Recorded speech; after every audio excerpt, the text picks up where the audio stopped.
అందరికీ నమస్కారం. నేను మీ గోపాల్ అయ్యంగార్. శ్రీమతే రామానుజాయ నమః. 17వ తారీఖు మార్చి 2024 నుంచి 23వ తారీఖు మార్చి 2024 వరకు మేషరాశి నుంచి మీనరాశి వరకు వార ఫలాలు ఎలా ఉందో ఈరోజు తెలుసుకుందాం. మీరందరూ కూడా శ్రద్ధగా వార ఫలాలు తెలుసుకున్నప్పుడు ఒక్క సెకండు ఆగి ఈరోజు ఏ వారంలో మనం ఏ వారం నుంచి ఏ వారకు ఏ నక్షత్రం నుంచి ఏ నక్షత్రం వరకు ఏ తిథి నుంచి ఏ తిథి వరకు అనేది తెలుసుకోవడం చాలా మంచిది. దానికి అనేక కారణాలు ఉన్నాయని మీకు తెలియజేస్తాను. అది సంపూర్ణంగా పంచాంగాన్ని తెలుసుకునే విధానం అన్నమాట. ఆదివారం నుంచి శనివారం వరకు మృగశిర నక్షత్రం నుంచి పుబ్బా నక్షత్రం వరకు అష్టమి తిథి నుంచి చతుర్దశి తిథి వరకు, అలాగే ఈ వారంలో గ్రహాల స్థితి చూసుకుంటే రవి బుధ రాహు గ్రహాలు మీనరాశిలో, గురువు మేషరాశిలో, కేతు కన్యారాశిలో, శని కుజ శుక్ర గ్రహాలు కుంభరాశిలో, చంద్రుడు మిథునం కర్కాటకం సింహం రాశిలో ప్రయాణిస్తున్నారు. ఈ యొక్క గ్రహస్థితిని బట్టి 12 రాశులకు ఎలా ఉందో మనం తెలుసుకోవాలి.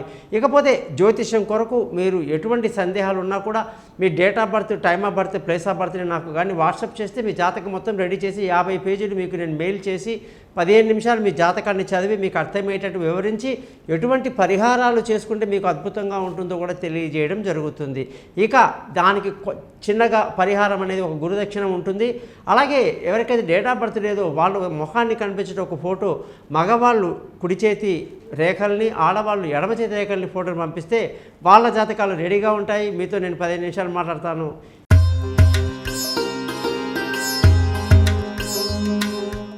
సింహరాశి వాళ్ళకి 17 మార్చి 2024 నుంచి 23 మార్చి వరకు ఈ వారమంతా కూడా సూర్యుడి యొక్క మార్పు అష్టమంలోకి వెళ్ళిపోయాడు.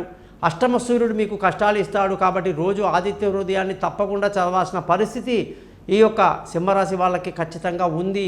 అష్టమంలో సూర్యుడు ఉండడం వల్ల వాహనాలు నడిపేటప్పుడు ప్రమాదాలు, తెలివి తక్కువ నిర్ణయాలతో లేనిపోని ప్రాబ్లమ్స్ తెచ్చుకునే అవకాశాలు ఉంటాయి. కాబట్టి సూర్యాష్టకము ఆదిత్య హృదయం మిమ్మల్ని చాలా బాగా రక్షిస్తుంది. బుధగ్రహం యొక్క స్థితి కూడా అష్టమంలోనే ఉండడం వల్ల వ్యాపారంలో తీవ్ర నష్టాలు, ధనస్థానం బాగా ఇబ్బందికరమైన పరిస్థితి, అనుకున్న సమయానికి డబ్బు చేతికి రాకపోవటం, చికాకు ఇవన్నీ కలిగి ఉంటారన్నమాట. మరి సింహరాశి వాళ్ళకి బంధువుల, స్నేహితుల సహాయ సహకారాలు ఈ వారం పెద్దగా లభించకపోవటం, అలాగే విలువైన వస్తువులు, భూములు, వాహనాలు, ఇతరత్ర ఇల్లు కొనడానికి మాత్రం చాలా అనుకూలమైనటువంటి పరిస్థితి ఈ వారంలో మీకు కనిపిస్తూ ఉంది. మీ యొక్క పిల్లల యొక్క భవిష్యత్తు, వాళ్ళ ఆరోగ్యం బ్రహ్మాండంగా ఉంది. విదేశీ యానాలు కలిసి వస్తాయి, దూర చదువులు కలిసి వస్తాయి. తెలివైన నిర్ణయాలు తీసుకునే అవకాశం కూడా సూర్యుడి యొక్క రాశిలో పుట్టిన మీకు ఉంది. ఆరోగ్యపరమైన విషయాల్లో కొంత జాగ్రత్తలు తీసుకుంటూ ముందుకు వెళ్ళాలి. భార్యాభర్తల మధ్య చక్కటి సయోధ్య కలిగి సంతోషంగా ఆనందంగా గడుపుతారు. ముఖ్యంగా వివాహం కాని వాళ్లకు పెళ్ళి కుదరడం, దూరంగా ఉన్న వాళ్ళు కలుసుకోవటం, పార్ట్నర్షిప్ కలిసి రావటం ఇవన్నీ చాలా బాగా కలిసి వస్తాయి. ముఖ్యంగా అదృష్టం ఈ వారం బాగుంది. తండ్రి సహకారం బాగుంది. న్యాయంగా ధర్మంగా జీవిస్తారు. అదృష్టవంతులు అవుతారని కూడా మీరు చెప్పవచ్చు. ముఖ్యంగా ఉద్యోగం చేసే వాళ్ళందరికీ ప్రమోషన్లు, ఇంక్రిమెంట్లు, పై అధికారుల ప్రశంసలు, అనుకున్న సమయానికి వీసా మంజూరు అవ్వటం కానీ, పెద్దవాళ్ళ యొక్క సహకారం కానీ ఇవన్నీ బాగా కనిపిస్తున్నాయి సింహరాశి వాళ్ళకి. వ్యాపారస్తుల విషయానికి వస్తే తీవ్ర నష్టానికి గురవుతారని చెప్పి ముందే హెచ్చరించడం జరిగింది. మరి ఈ రాశి వాళ్ళందరూ కూడా వ్యాపారస్తులు విష్ణు సహస్రనామాన్ని చదువుకోవడం ఎంతో మంచిది. మీరందరూ కూడా సూర్యుడి యొక్క రాశిలో పుట్టారు కాబట్టి ఉంగరం వేలికి మీరు ఏ రత్నం ధరించాలి, ఏ మంత్రాన్ని ఎన్నిసార్లు చదవాలనే విషయం కొరకు నన్ను కాంటాక్ట్ చేయండి. చూశారు కదా మీ వార ఫలాలు ఎట్లా ఉన్నాయో. ఏమున్నా, ఏ సమస్య ఉన్నా సరే చక్కటి పరిష్కారం కొరకు నన్ను సంప్రదించండి.